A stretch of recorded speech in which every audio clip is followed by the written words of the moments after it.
Hello and welcome everyone to today's conversation on 3 keys for effective coaching programs. The first half an hour of this, we're going to be live discussing, sharing. For those of you that are live, what will happen is after the first 30-minute conversation that we will be sharing on social media with everyone, we will then stop the recording and move into a conversation in breakout rooms, etc. So very much appreciate all of you being here. And we're going to dive into the presentation part. The learning objectives here are to explore exactly what a coaching program entails. In other words, what's involved. Then we're going to talk about the 3 keys. I'll give you those right up front. Program design and processes, onboarding for coaching and clients, and then matching internal and external coaches and clients. We'll give you some extra tips, of course, share with you resources, have time for questions and answers. And then for those of you that are live, we will end the recording and move into discussions. So that's always the fun part of it. For a coaching program, starting with what it entails. First off, we're going to look at program purpose and objectives. We'll talk about program management and processes, and then access to it. We'll talk about training and onboarding for coaches. So these are key pieces in setting it up, getting ready for it. For the program, in addition to that, we're also going to look at clients, selection and onboarding of clients, and we're going to look at matching clients with the coaches that are involved in the program and program measurement, ongoing efficiency. So I'm going to backtrack. Those are the key areas. And what we want to do is take a moment with each of them and have a quick conversation. So in terms of program purpose and objectives, when you're going to have a program in an organization, of course, you want the people involved knowing what it's about, knowing what it's for, recognizing the value. That supports creating the buy-in, yes, at the top and at all levels for the program. So very important to be clear. What is the reason you're having a coaching program in the organization? In terms of what those reasons can be, many organizations look at it as a great tool for leadership development, bringing high potentials up inside the organization. Others see it as fabulous for the executives, elevating them, supporting their efficacy at the highest levels. You're also going to have organizations that see that as great for bringing people on board and really getting teams to a level of effectiveness. There are a lot of reasons for having coaching programs. It's important to clearly define those. In terms of program management processes, one of the things you want to think about is, where is this program going to be housed? It's fairly common for coaching programs to be housed in the HR department. Depending on the organization, we also see programs that are housed in talent development, organizational development, etc., other areas for that. In terms of processes, be thinking about who's involved, how they're accessing it, how it's managed, what resources are available, etc. So, for example, one of the things we often do is work with organizations who plan putting together a manual for the program. And within that, it will include, okay, if somebody's actually interested in being a coach in the coaching program, how do they get selected? How do they get chosen? And etc. And so in some organizations, it's been a matter of creating an application for somebody who wants to be a coach in the coaching program.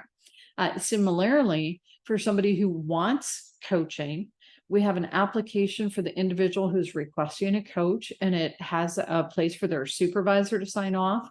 And then there is also, if a supervisor is asking for coaching for somebody on their team, they fill out an application and they have that individual sign off on it. So do you want to have an application process, either to be a coach or to have a coach? How are you going to manage that? You're making some decisions on, okay, what's a standard engagement for coaching?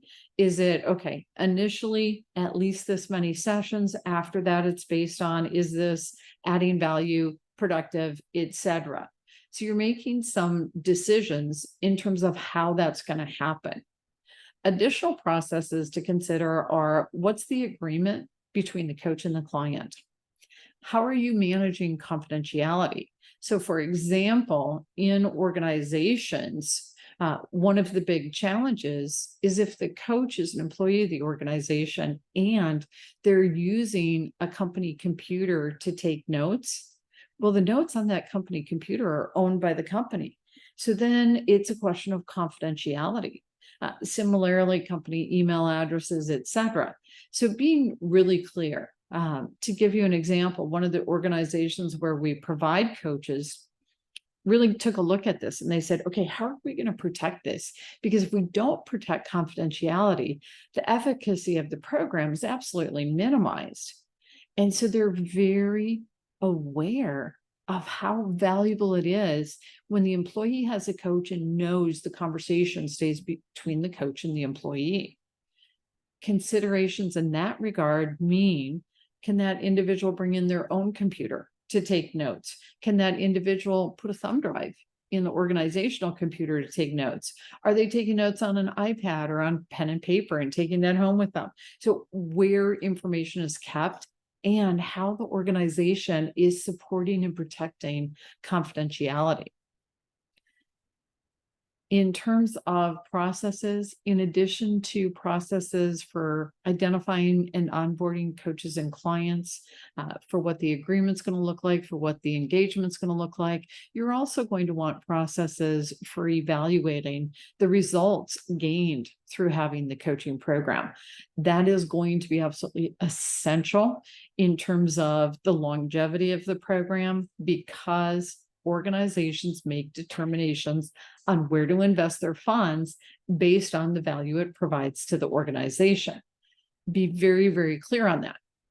In terms of access, who all has the ability to access resources that are available in the program? Who has the ability to access having a coach? For example, in some organizations, coaching programs support only the top levels. In other organizations, they have programs that support people at all different levels. What is the determination in terms of who can actually ask to have a coach and have that opportunity? Above and beyond individual coaching, another way access is increased inside organizations is through the offering of group and team coaching. So a group coaching program is going to be a number of different people who have similar goals, whereas a team coaching program is a functioning work team working on the same objective. And those are opportunities to increase access. One of the interesting things when you bring on coaches for internal coaching programs, it is most common that they're trained internally, and that is also the least effective, because what happens is the training that's designed internally is typically designed by people that are not trained coaches themselves. So they simply don't know what they don't know. They may have some great content, and the question is whether or not it's applicable to coaching, the actual competencies and ethics of a coach, etc. Well, then you're looking at, okay, if we're doing external training, it's adding an expense. So how are you doing that? What is the process to train a coach and actually onboard them? What's interesting here is that in a lot of organizations, they say, okay, wait a minute, that's really expensive to do that. We're not going to do it because we don't want to spend that kind of money. And to me, the question then becomes, okay, so what's the purpose of the program? And if you want to achieve those objectives, how effectively are you going to do it without trained coaches? In other words, it maybe they're better served by a mentoring program, instead of a coaching program, or a training program instead of a coaching program. Because to achieve the ROI that we look for out of coaching, on average 600%, you've actually got to have coaches that are really doing coaching the way it's intended to be, what we talk about when we measure that 600% ROI. That we call it coaching may or may not tell us that that's what's happening. This becomes a big piece of the conversation for setting up a program. So of course, what's essential here is the research that goes into it. Research the ROI in coaching, research other programs. Hey, how is that efficacy being determined? And look at the research on the difference between a coach who does have training and one that doesn't, because there is research out there available on that. In terms of the individuals that have a coach, how's it decided who gets to have one? So we talked about having coaches or employees at different levels who have the opportunity to be a coaching client. What's the criteria for that? How are we bringing them on board? So I'll give you a couple of examples that hopefully will be helpful in terms of insight. A number of the organizations we work with, we use this model. For more entry level, lower level employees, what we do is provide coaches that have done their initial training and are on the journey toward ICF membership, credentialing, et cetera, and therefore at a lower price point. In terms of organizations, if you are going to have internal coaches, it's a best practice that you use internal coaches for the entry to mid-level management.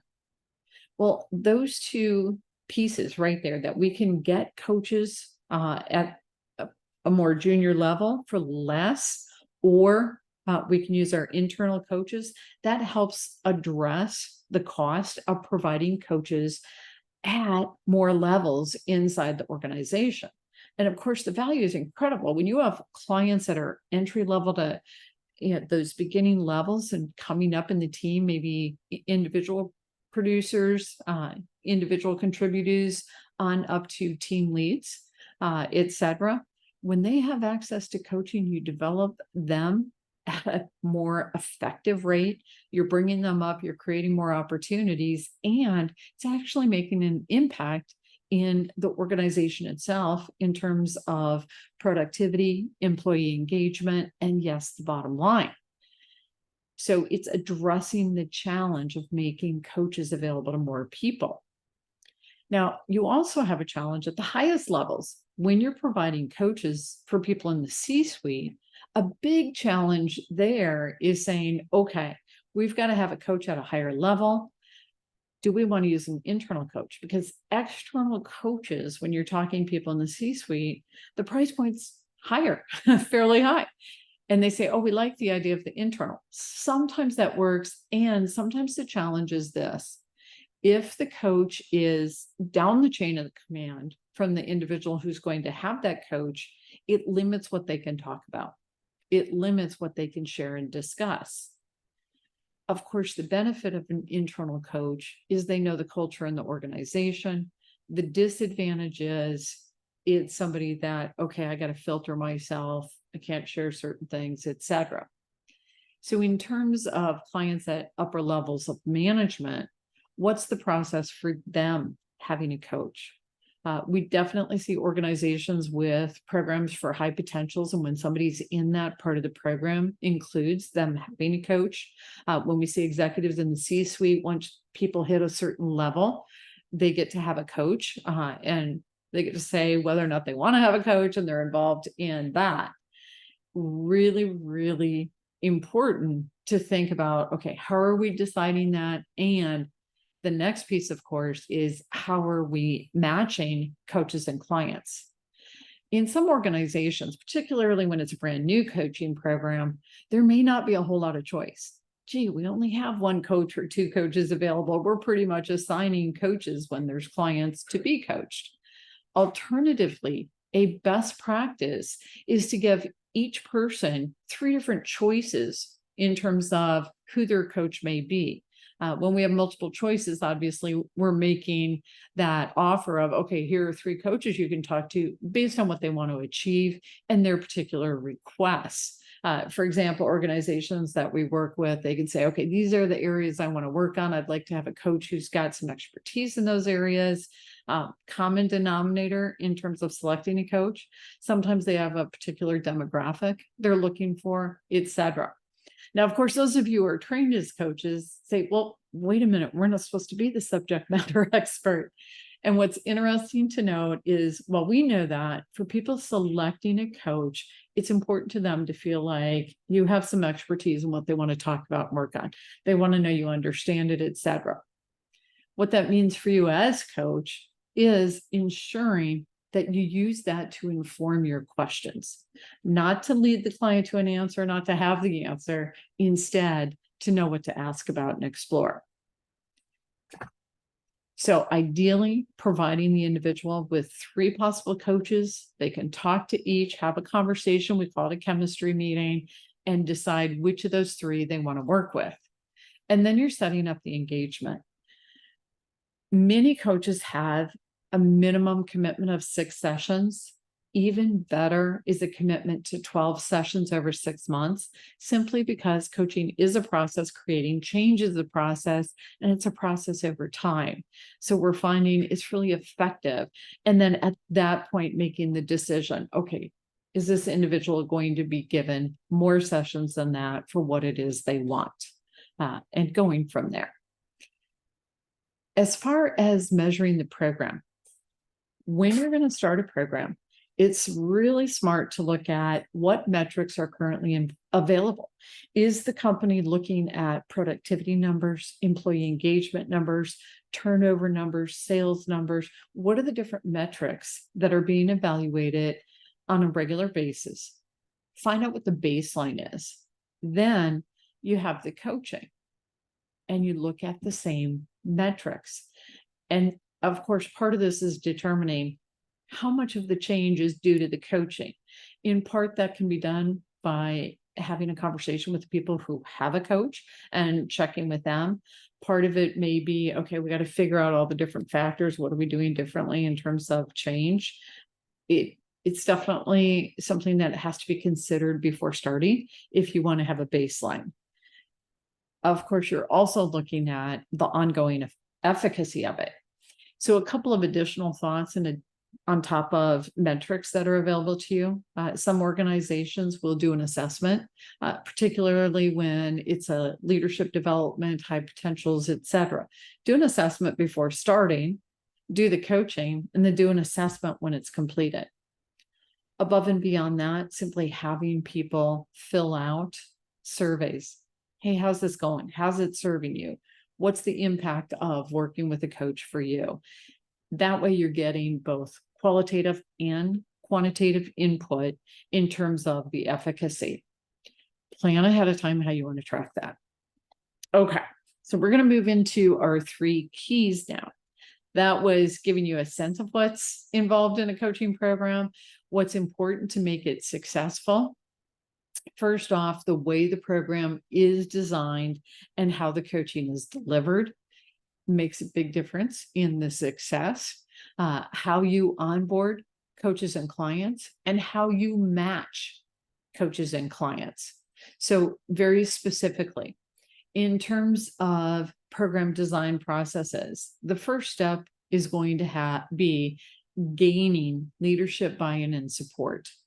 You want the leaders in the organization buying into a coaching program and supporting it. And another thought for you, if you only have one leader, that can be great. Is they're a strong leader, they can get it through. The caveat to it is, if they ever leave the organization, do you still have people at that level advocating for what it is? This is where it can be incredibly valuable to think about having several key leaders and the ongoing evaluation of the efficacy of the program. So gaining leadership buy-in and support. And for those of you that did coach training with us, think back to the very beginning. In your first class from the Certified Professional Coach program, one of the things you did is research the ROI of coaching. Go back to that because that can be really helpful as a starting point for creating leadership buy-in, because very commonly leaders want to see, is this going to be valuable to us? How's this going to benefit us? If we're going to spend money on it, they want to know it's worth it. So that can be one piece of that conversation. The oversight of the program is incredibly important as well. It may be you have people in the organization that really get coaching. They know what it is. They know how it works. That's a great place to house it. I mentioned earlier, HR, talent development, org development. There are different departments depending on the organization. Just as with the leadership buy-in, and we want multiple leaders buying in terms of the program oversight, it's important to set it up so that we know where it's housed, and if we lose somebody that's over the program, how are they being replaced? So we set up the succession planning from the get-go, because what's so important, if we do lose a key player in the program, we want to know the program continues. So having that in place laid out ahead of time. In terms of identifying your coaches and your clients, I mentioned earlier the idea in terms of processes, having an application, deciding what is the criteria for someone to be a coach, what is the criteria for them to be a client. I'll give you some examples. Criteria for someone to be a coach is specific skill sets. Sometimes it's their reputation in the organization plays into it. Are people going to be comfortable going to this person, working with them, etc.? And of course, you got to consider capacity. Very commonly, the internal coaches still have regular jobs they're doing. So what is the capacity to allot some of their work time for coaching? And what's the requirement? Hey, if we're going to pay to train this person, how many engagements are they expected to have to make sure it was worth the investment in training them? How long are they expected to be a coach and serve? Definitely a consideration. As far as the individuals who are going to have a coach, again, you're figuring out what is the criteria for them, what's the level of coach they can access, how much, how often, etc. And then, of course, at your highest levels, okay, what's this benefit look like for people? A note for you, very often when organizations are bringing in new leaders, high potentials, etc., part of the negotiation process along with salary and benefits is having a coach. Fairly common. So what does that look like? All right. Engagement, the engagement itself. How many sessions is it going to be? How often are those sessions going to be? And what's the commitment to it? So for example, if somebody says, okay, I want to be a coach, I commit to this many clients, this many sessions, whatever it is, they get their training, and then for some reason there isn't a follow through. Okay, how are you going to handle that? Or somebody wants to be a client. If somebody wants to be a client, same thing.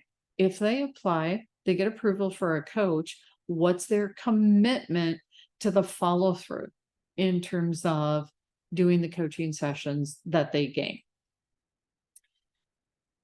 All right. In terms of your leadership buy-in and support, research it. You want to have discussion, multiple levels, by the way, usually to get there, and the commitment on that. And then, of course, how that's communicated out in the organization. Think of the trickle-down effect, the leaders promoting this, advocating for it. It truly supports buy-in on all levels for having this coaching program. The other benefit of that, by the way, is people will become increasingly aware that this is really a benefit. There's still a few old school frame of references in terms of, oh, that's supposed to be a punishment. This is not a punishment. This is a benefit. All right. So you're determining who's going to manage it. In addition to thinking about the department, think about the individual. What's their credibility in the organization? What's the level of respect they have in the organization? What forms do you want to create? The applications to be a coach, to be a client, the form for the agreement, an agreement between the coach and the client. You also may want to have forms available for giving feedback on the coaching and the impact. You want to have your processes. for determining and include in there how this is all being communicated. Identifying and onboarding. So first off, in some organizations, you're actually recruiting coaches. This may be having top leaders identify some key players that they see as having respect from others in the organization as being really good candidates because of their skill set, and making sure the time is allotted. What can you take off their plate so that this can be added to their plate, ensuring the capacity is there. Of course, making sure the training, and you do want best practice external training for your coaches and how your clients are being selected. For the engagement itself, the matching, based on what the client wants to work on and based on their requested demographics of a coach, you do matching. You provide up to 3. They do the conversation and choose. Where and when are sessions being held? In some organizations, this is easy. Oh, they're global, everybody's remote, we're talking online or on the phone, that kind of thing. Great. In some cases, people are in the same office, and there's pros and cons to being in the same room together when you have a coaching session. One con may be, what's the power dynamic based on the room you're in? Okay, well, we can compensate with the conference room. Pros to that, the connection, it's a neutral space. On the con side, the client's watching the coach take notes, wondering. There are so many considerations. So be thinking about it. I have my personal preferences. I know everybody does. Do think ahead on this. Think ahead on the length of that engagement, the commitment. So the processes you set up, the support you're going to provide, and then the coaching engagements themselves. This is the organization committing to the program and the success of the program. During that onboarding, you're asking the questions in terms of recruiting, training, and ongoing support for the coaches. Similarly, you're asking questions on how clients are identified, how do they get started, and how are they supported too. For the match, internal coaches, best practice for entry-level to mid-level people in the organization. External coaches for your higher levels of management, because if a coach is working with someone above them in the chain of command, it definitely limits the conversation. So be thinking about the matching. A few extra tips for all of you. First off, rapport is the number one indicator of success in a coaching relationship. So what does that tell us? It tells us that that matching process is really important, because when a client selects who their coach is, they're more comfortable with them. The other piece that's important with the rapport is where we talked about confidentiality. A client knowing, okay, I can trust this coach, the conversation's staying here. It truly opens up that rapport. It's important to be very clear on roles. You'll have employees in the organization that raise their hand to be a coach, and then it may be confusing. Okay, is this a HR conversation or is this a coaching conversation? Is this a training conversation or a coaching conversation? Really, really important. This is where the training plays in for the coach, is that you're clear. This is the role that's in play. This is how we differentiate it. This is how we make sure we're staying true to whatever role is intended. The agreements, you've seen sample agreements. ICF puts one out. Of course, we put several on the coach login pages. Commonly what you're doing is a lot of it's there, and you're removing reference to a payment for the sessions as far as that goes. It will be important to establish your policies in terms of managing confidentiality, determining the length of the engagement, and how the ROI is measured. As far as support for the program manuals, this is something we can go to, refer to, access all the documents, the processes, having it all laid out. Any custom designing you want to do with standard processes, setting up literally how the training is done, what the access to that is for the coaches, and then additional resources for coaches, ongoing training, access to different materials, etc. So lots to consider. That was quick drive-by. Let me go very fast on giving you resources and we'll move into discussion. So first off, we have the Center for Coaching Certification. We do coach training there. If you're interested in that coach training, do come visit us, check that out.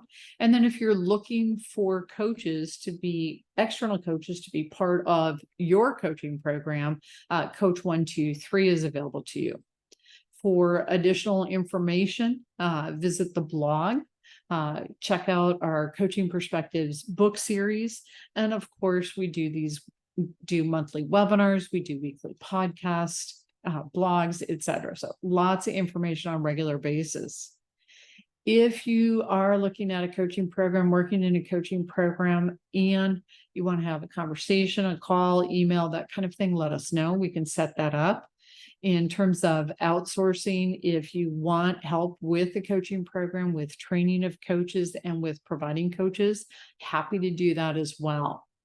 For everyone here, if you want to have a conversation about coaching programs, support, etc., or even for yourself, hey, how do I advance myself as a coach? We can do that. And then alternatively, take what we've covered here and what we're going to cover in our discussion groups and be thinking for yourself. What are your insights? What's your plan? Do you want to be working with a coach, exchanging coaching, etc.? And of course, develop your support network. I'm thinking we'll save Q&A time for when we move into our discussion groups. So what I'm going to say to all of you is thank you for being here. Thank you for your participation. Do come check us out at www.coachcert.com. Thank you so much for being here. Make it a great one.